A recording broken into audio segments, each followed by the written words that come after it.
السلام عليكم ورحمة الله تعالى وبركاته. نحمده ونصلي على رسوله الكريم. أما بعد، أعوذ بالله من الشيطان الرجيم. بسم الله الرحمن الرحيم. আমাদের দেশে এত মাহফিল করা হয়, আমাদের দেশে এত ওয়াজ, আমাদের দেশে এত মাহফিল করা হয়, এমন বক্তা আমাদের দেশে এত মাহফিল, এত উলামায়ে কেরাম আছেন, তারপরও আমাদের দেশে ইসলামে কোনো দেশ নয়।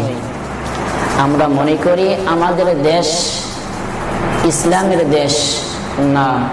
এই দেশের মধ্যে যদি আমরা বসবাস করি, ঠিক মনে প্রাণে ইসলামকে আমরা বুঝি না। আমাদের দেশে উলামায়ে কেরাম বেশি আছেন, হাফেজ বেশি, কারি বেশি, বক্তা বেশি, মাহফিল বেশি করা হয়, কিন্তু হকের কথাগুলো বলা হয় না। সুতরাং এই দেশে ইসলামের দেশ যদি আমরা মনে করি, তাহলে সব কিছু মানতে হবে। আমাদের দেশে মুসলমান আমরা দাবি করি, দাবি করার পর এই দেশের দর্শকের কোনো বিচার হয় না। এই দেশের দর্শকের কোনো বিচার হয় না, কোনো পাপীর কোনো বিচার হয় না, সাধারণ মানুষের বিচার হয়। এটা কি আমরা ইসলামিক দেশ হিসাবে গ্রহণ করি? না, আমরা গ্রহণ করতে পারি না। আমাদের দেশের মধ্যে যদি আমরা বক্তা বেশি, মাহফিল বেশি, উলামায়ে কেরাম বেশি, এই বেশি থাকার কারণ যদি ইসলাম হতো তাহলে চলতো না। আমরা এরকম নয়। আমাদের দেশে যেহেতু বক্তা উলামায়ে কেরাম বেশি, মাহফিল বেশি, কিন্তু নামাজি সংখ্যা বেশি বাড়ে না, দর্শনের সংখ্যা কমে না, আরো বেশি বাড়ে। কেন? কারণ কি? একটা মেয়ের কোনো নিরাপত্তা নাই, বাবার কাছেও নাই, ভাইয়ের কাছেও নাই, এমনকি স্বামীর কাছেও নাই। কি দেশ আমাদের দেশ! আমরা যদি ইসলামকে এত বেশি ভালোবাসতে পারি, ইসলামকে এত বেশি মহব্বত করতে পারি, তাহলে আমাদের দেশ এরকম হবে কেন? আমাদের দেশে তো মাহফিলের কোনো অভাব নাই, কোনো বক্তার কোনো অভাব নাই, কিন্তু এত বক্তা, এত মাহফিল করায়া লাভ কি আমাদের? দর্শকের বিচার হবে না, তারা ভুক ফেলাইয়া এই দেশে ঘোরাফেরা করবে, দেখি মানা যায়? মুসলমান হিসাবে আমাদের লজ্জা থাকা উচিত, লজ্জা ফিল করি। কারণ মুসলমান আমরা মুখে বলি, অন্তরে বলতে পারি না। অন্তরে না বলার কারণে আমরা এরকম অবস্থার মধ্যে পড়ে গেলাম। রাসূল পাক সাল্লাল্লাহু আলাইহি ওয়াসাল্লাম বলেছেন, উম্মত তুমি নামাজ আদায় করো, নামাজ আদায় করো, কিন্তু নামাজ তো আমরা আদায় করি না। মেয়েদের পিছনে ঘুরে আমাদের জীবনকে নষ্ট করে ফেলি। শুধু আমাদের জীবন নয়, একটা মেয়ের জীবনকে নষ্ট করে ফেলি। এরকম কাজ কোন যুবকের কাজ করবে, এরকম ইসলাম পছন্দ করে না। যুবক হবে এরকম। রাসূল পাক সাল্লাল্লাহু আলাইহি ওয়াসাল্লাম বলেছেন, যুবক হবে এরকম ভাবে, যুবকের কারণে সমাজের মানুষ যেন ঘুমাইতে পারে। একটা যুবকের কারণে সমাজের মানুষ যেন ঘুমাইতে পারে, নিরাপত্তা থাকতে পারে। যুবক হবে ওই রকম ভাবে, যে রকম ভাবে কোন যুবক যেন কোন মানুষ ভয় না পায়, ভালোভাবে চলতে হবে। আর আমাদের যুবককে আমাদেরকে দেখলে মনে হয় তারা ভয়ে আতঙ্কের মধ্যে আছে। কেমন ইসলাম, কেমন আমরা ইসলামের প্রচার করি, কিরকম ভাবে মাহফিল করি। মাহফিল করলে তা কিন্তু নয়।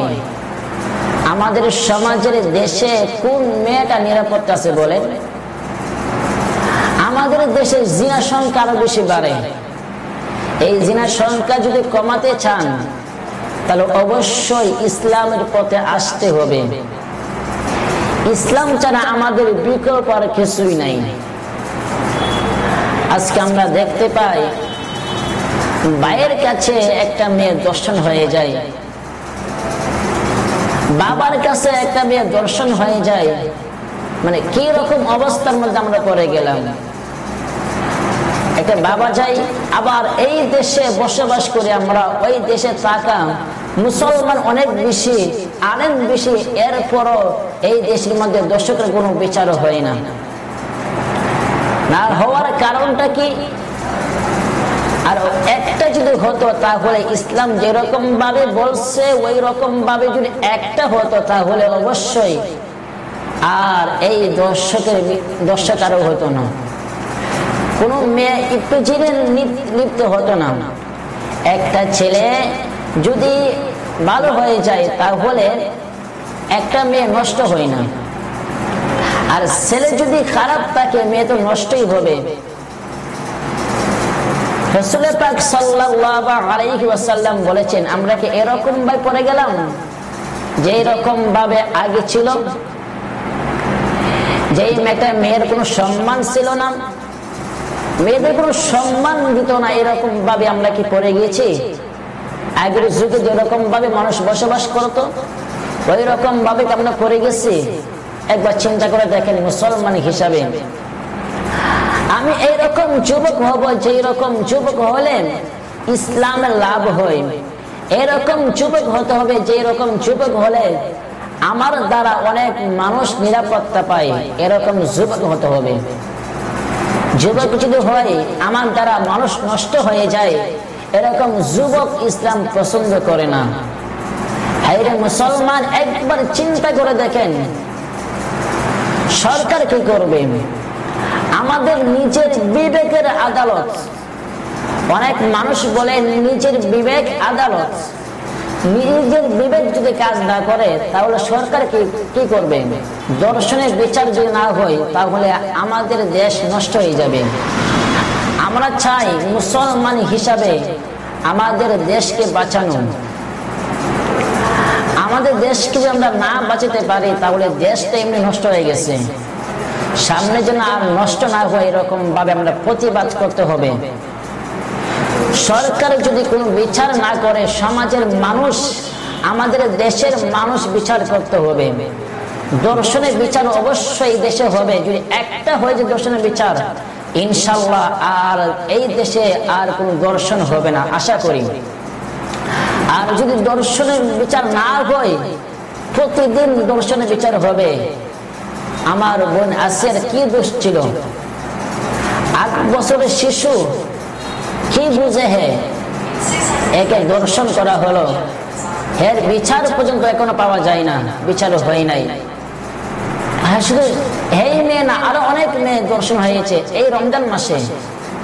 আমরা কি মুসলমান হয়েছে একবার চিন্তা করে দেখেন। এই দেশের মধ্যে দর্শনের বিচার যদি না হয় তাহলে কি হবে? এত বয়ান দিয়ে, এত উলামায়ে কেরাম দিয়ে, এত ওয়াজ মাহফিল দিয়ে কি হবে আপনি বলেন? আপনারা যারা আছেন সবাই বলেন যে এত বয়ান দিয়ে কি হবে যদি দর্শনের বিচার যদি আমরা না করতে পারি? একবার চিন্তা করে দেখেন আমরা কি জবাব দিব আল্লাহর কাছে?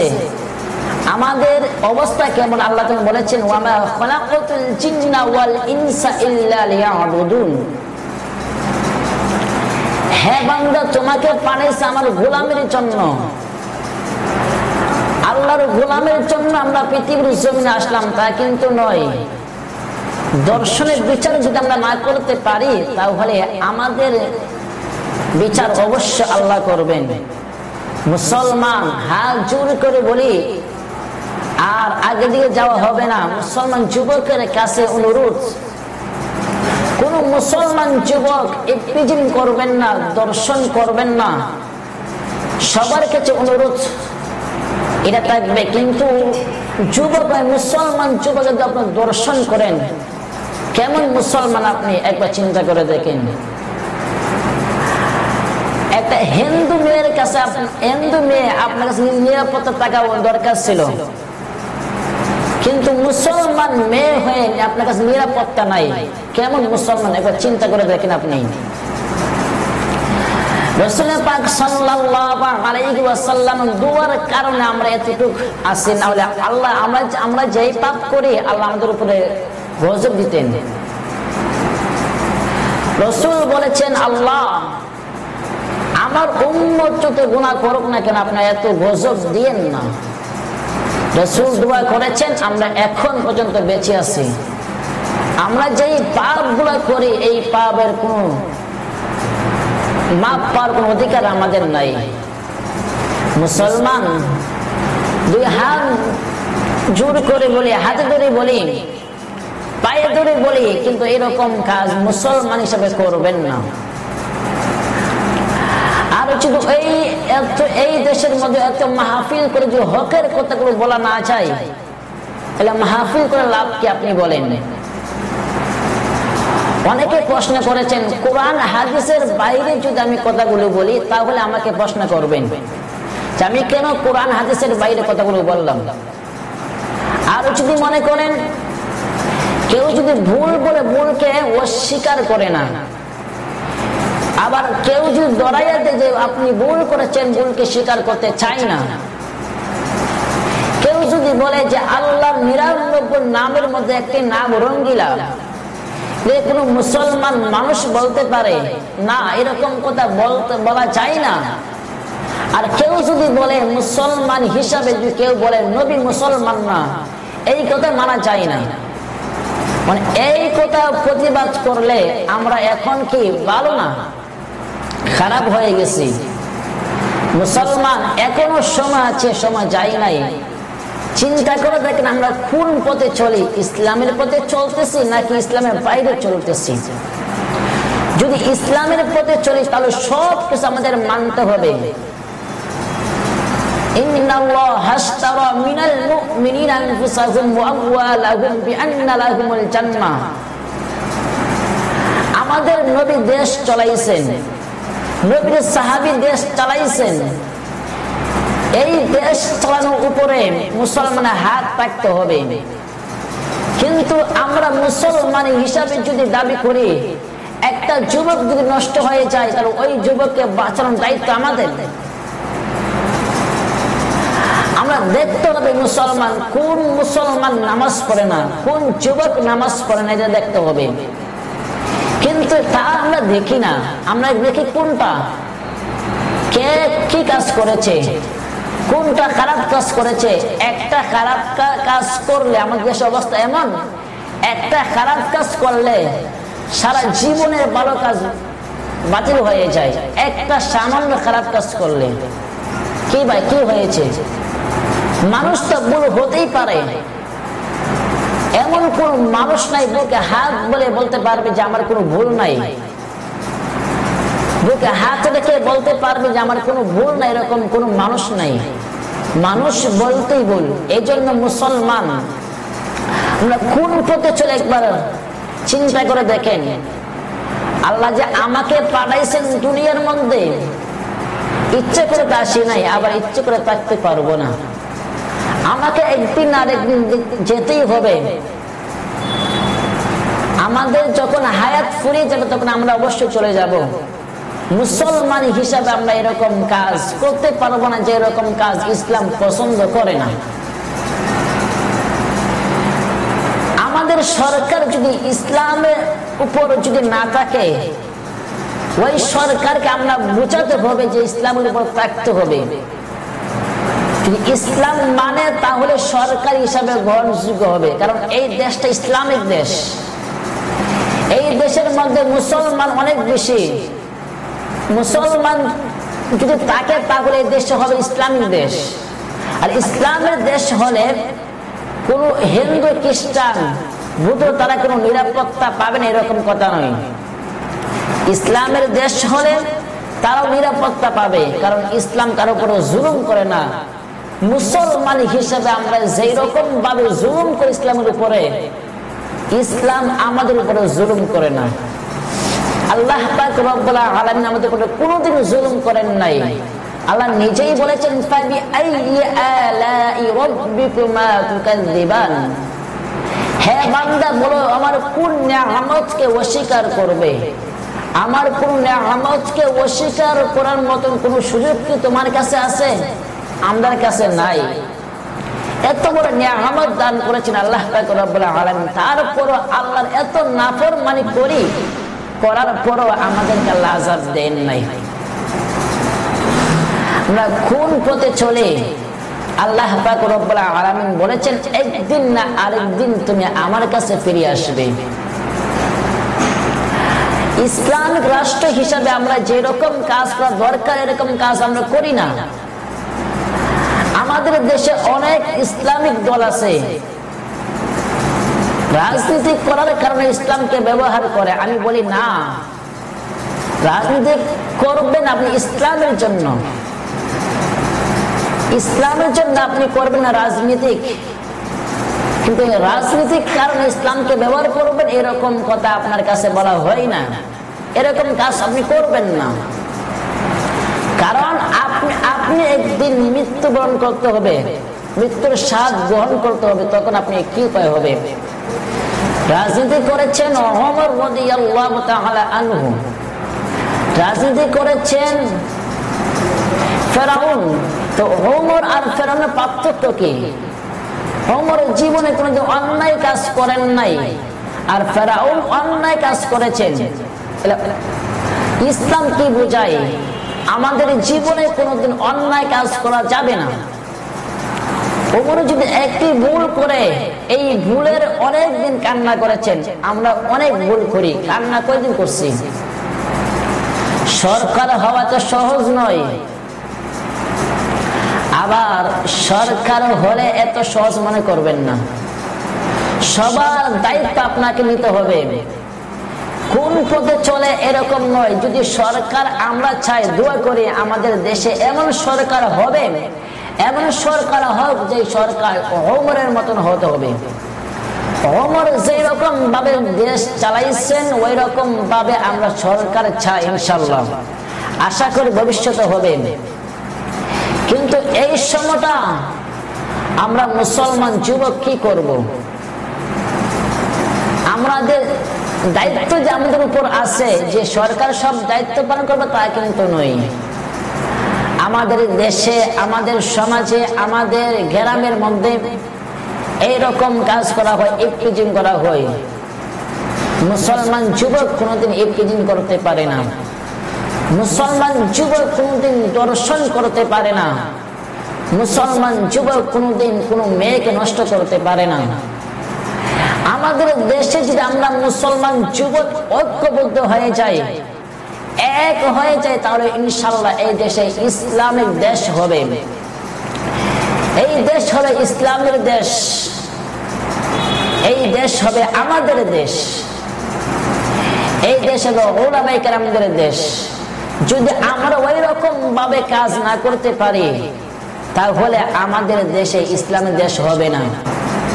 আমাদের উপর দায়িত্ব অনেক। ইন্নী জাআলুন ফিল আরদি খলিফা, আল্লাহ পাক রব্বুল আলামিন আপনাকে আমাকে খলিফা হিসেবে বলছেন। কেন বলছেন? আল্লাহর খলিফা আমরা। এই দেশ যেই রকম ভাবে ইসলাম যেই রকম ভাবে বলছে, এই দেশ ওই রকম ভাবে চলতে হবে। আমরা কত স্বাধীন ভাবে চলতেছি। আমার মুসলমান ভাই ফিলিস্তিন কি রকম ভাবে চলতেছে, দেশের মানুষ তো বুঝে ফিলিস্তিন মুসলমান কি অবস্থার মধ্যে আছে। তাদের জন্য আমরা একটু দোয়া করি না, তাদের জন্য আমরা কান্না করি না। মুসলমান হিসাবে আমরা গর্ব করি। আল্লাহ পাক রব্বুল আলামিন যে আমাদের যে নিয়ামত দান করেছেন, সেজদার মধ্যে পড়ে যদি কিয়ামত পর্যন্ত আমরা কান্না করি, আপনাকে আমাকে যে মুসলমান বানিয়েছেন এই নিয়ামত শুকরিয়া আদায় করা শেষ করা যাবে না। আল্লাহ একটা নিয়ামত যে আপনাকে আমাকে মুসলমান হিসাবে আল্লাহ পাক রব্বুল আলামিন পৃথিবীর জন্য পাঠাইছেন, এই নিয়ামত পাইয়া যদি আমরা সেজদা করি কিয়ামত পর্যন্ত সেজদা করি, তাহলে শেষ হবে না। কেন শেষ হবে না? কারণ আমরা মুসলমান। আমরা একদিন না আরেকদিন জান্নাতে প্রবেশ করতে পারবো, কিন্তু নবীর কারণে কোন কাফের জান্নাতে প্রবেশ করবে না।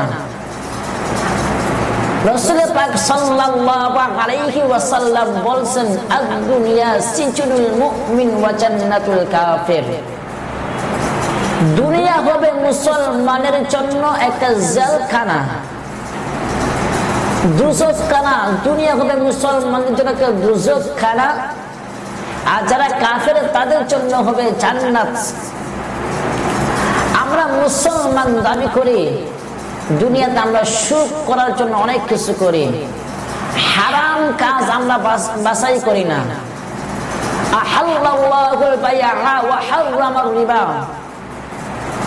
আমাদের দেশে যদি ইসলামের দেশ হয়, মিম্বারে বসে হকের কথাগুলো বলতে পারে না ইমাম সাহেব, মাহফিলের মধ্যে হকের কথাগুলো বলা চাই না।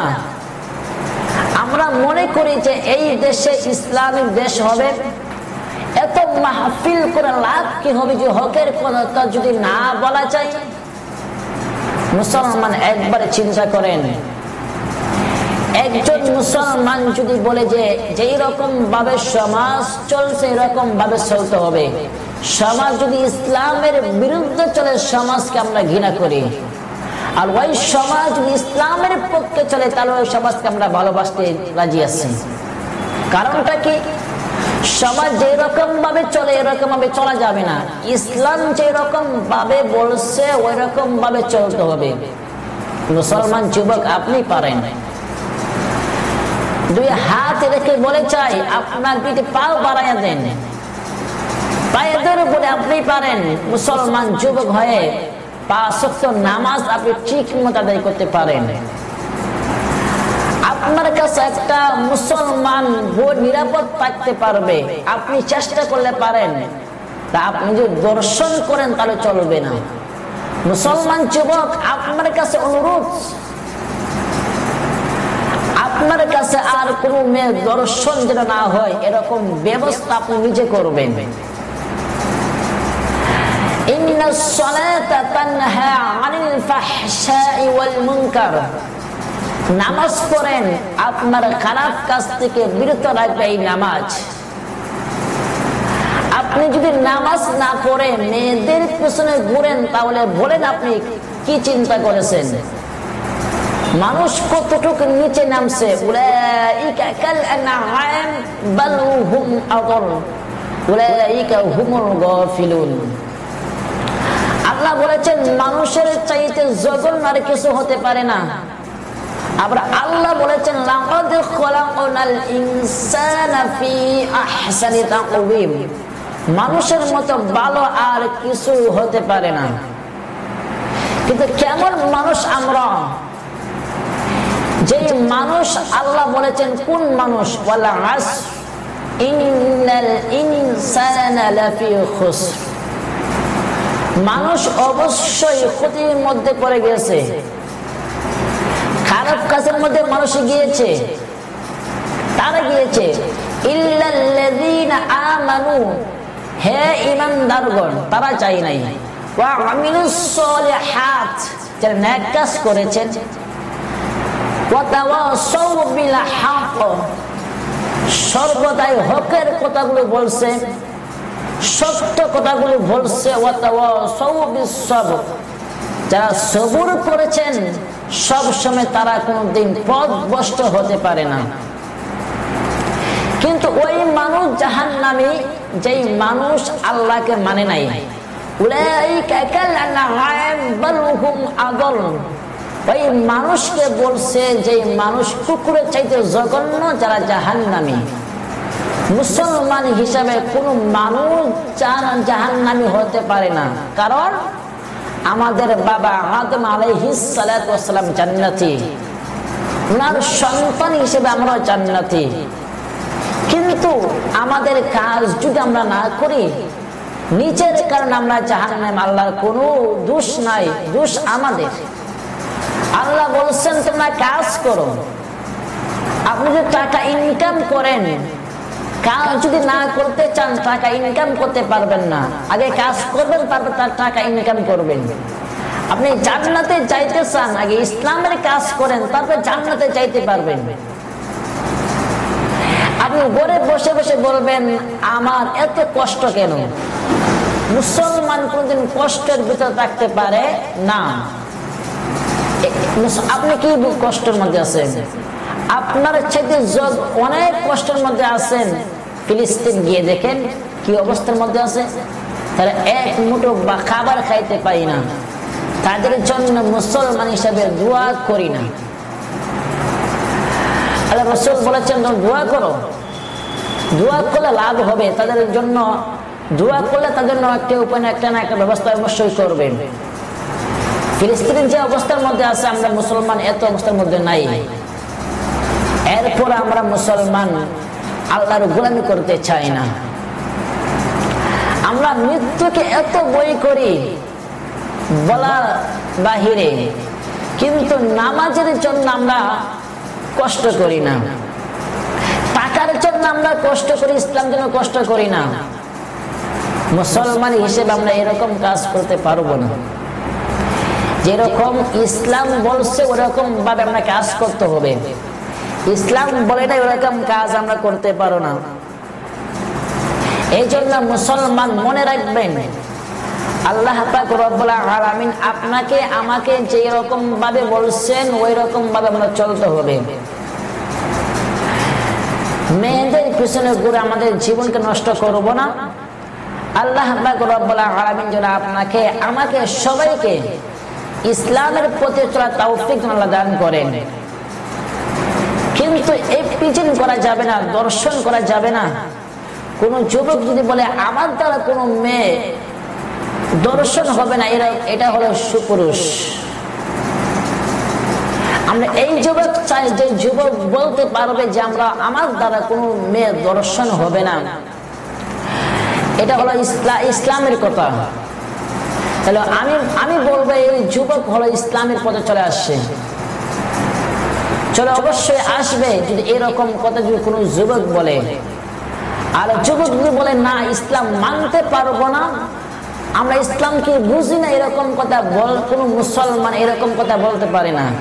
আপনি চিন্তা করে দেখেন আমরা কোন পথে চলছি, কাকে আমরা ভালোবাসবো, কাকে মহব্বত করব। এই জন্য আমি বলি নাই আপনাকে আমাকে পৃথিবীর জমিনে পাঠাইছেন, তার 50 বছর আগে রিজিকের ব্যবস্থা করেছেন, তারপরে আপনাকে আমাকে পাঠাইছেন। এখন চিন্তা করে দেখেন যে আপনাকে আমাকে 50 বছর আগে যেহেতু পাঠাইছেন, 50 বছর পরে এই পৃথিবীর জমিনে আগমন করেছে, তাহলে আল্লাহ কি আমাকে আপনাকে না খাওয়া রাখবেন? না, না খাওয়ায় কোনো মানুষকে রাখেন নাই। একটা রিজিক আপনার পৃথিবীর জমিনে থাকলে এই রিজিক না খাইয়ে আপনি মৃত্যুবরণ করবেন না।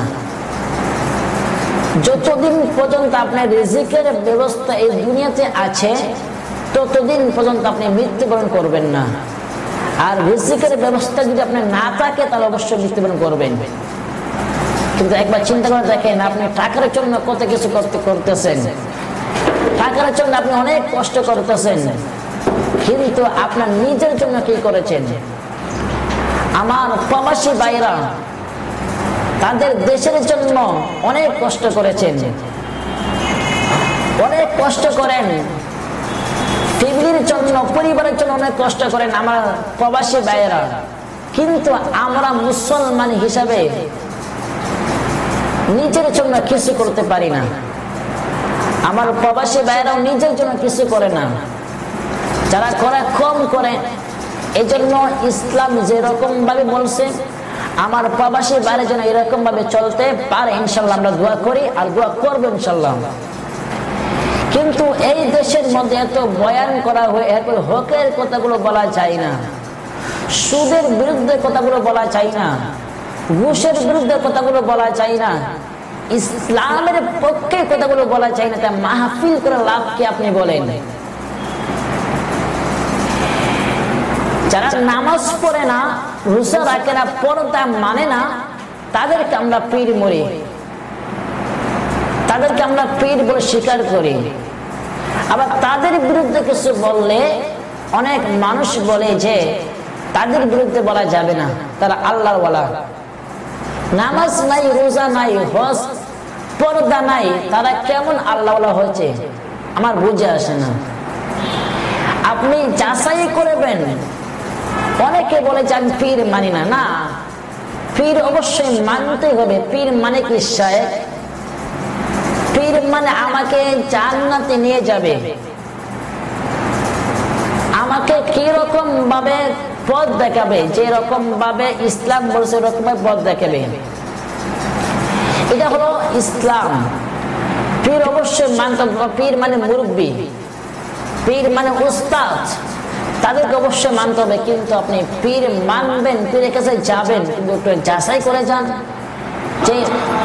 যে লোকটা নামাজ পড়ে না, যে লোকটা পর্দা করে না, এই লোকটা কিরকম ভাবে পীর হয় আপনি বলেন, চিন্তা করে দেখেন।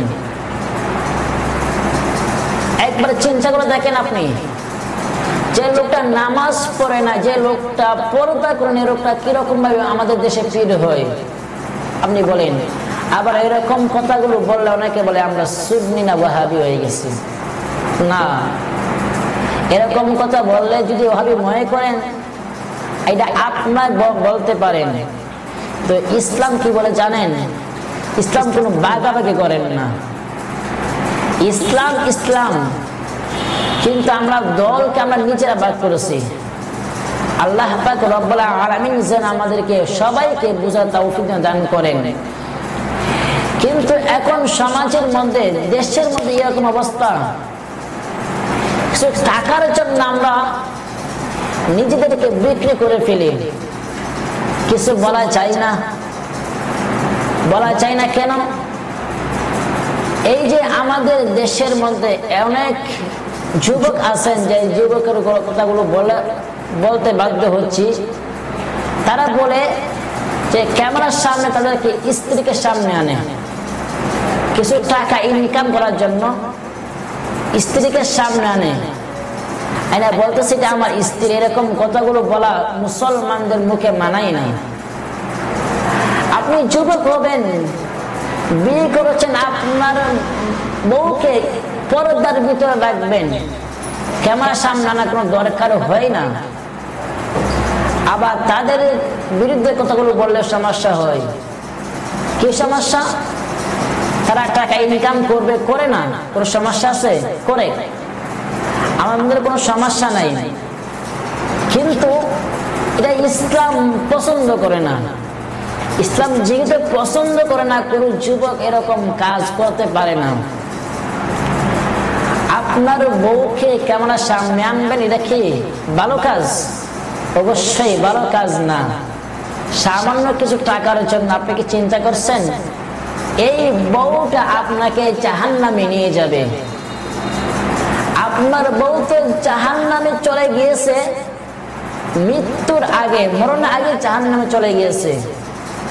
আবার মরণের পরে আপনাকে জাহান্নামে নিয়ে যাবে আপনার বউ, শুধু আপনার কারণে। কেন? ওই সামান্য টাকার কারণে যে আপনি ক্যামেরার সামনে আনছেন, এই কারণে। একবার চিন্তা করে দেখেন, আমরা মুসলমান হিসাবে টাকার জন্য কত নিচে নামছি। আমি যে মরমু, আমাদের হিসাব দেওয়া লাগবে এই চিন্তা আমাদের নাই। শুধু টাকা টাকা টাকা। হারাম হালাল তো আমরা বাছাই করি না। এই জন্য মুসলমান হাত জোরে করে বলি, আমরা যেন হকের কথাগুলো বলতে পারি এরকম সুযোগ মাহফিল করতে হবে। আর মাহফিল করে যদি হকের কথাগুলো বলা না চাই, তাহলে মাহফিল করে আমার মনে কোনো লাভ নেই। লাভ আছে? না, লাভ নেই। আমরা মাহফিল করি ইসলামের জন্য। ইসলামের জন্য মাহফিল করতে গিয়ে ইসলামের কথাগুলো বলা যাবে না, এরকম মাহফিল করে আমার মনে কোনো লাভ নেই। আপনাদের কি লাভ আছে না জানি না, কিন্তু আমার ধারণা এরকম মাহফিল কোনো লাভ নেই। মুসলমান হিসাবে আমরা এরকম কাজ আমরা করতে পারবো না। কিন্তু মুসলমান হিসাবে এরকম কাজ মাহফিল করেন আপনি, হকের কথাগুলো বলা যদি না যায় তাহলে মাহফিল করবেন না, মাহফিল বন্ধ করে দেন। আর মিম্বারে বসে হকের কথাগুলো যদি বলা না যায় মসজিদের ভিতরে, তাহলে এরকম শুক্রবার জুমার দিনে বয়ান করে লাভ নেই। সুদের বিরুদ্ধে বললে, ঘুষের বিরুদ্ধে বললে, রাজনীতিকের ইসলামের কথাগুলো বললে সমস্যা হয়ে যায়। তাহলে আমার ধারণা মিম্বারে বসে বক্তব্য দেওয়ার কোনো দরকার নাই। যদি সমস্যা হয়, কিন্তু আমাদের সাহস থাকতে হবে, এমনকি সামান্য টাকার জন্য আমাদের ঈমানকে বিক্রি করা যাবে না। আল্লাহ পাক রব্বুল আলামিন আপনাকে আমাকে বুঝার তৌফিক দান করেন। আসসালামু আলাইকুম ওয়া রাহমাতুল্লাহি ওয়া বারাকাতুহু।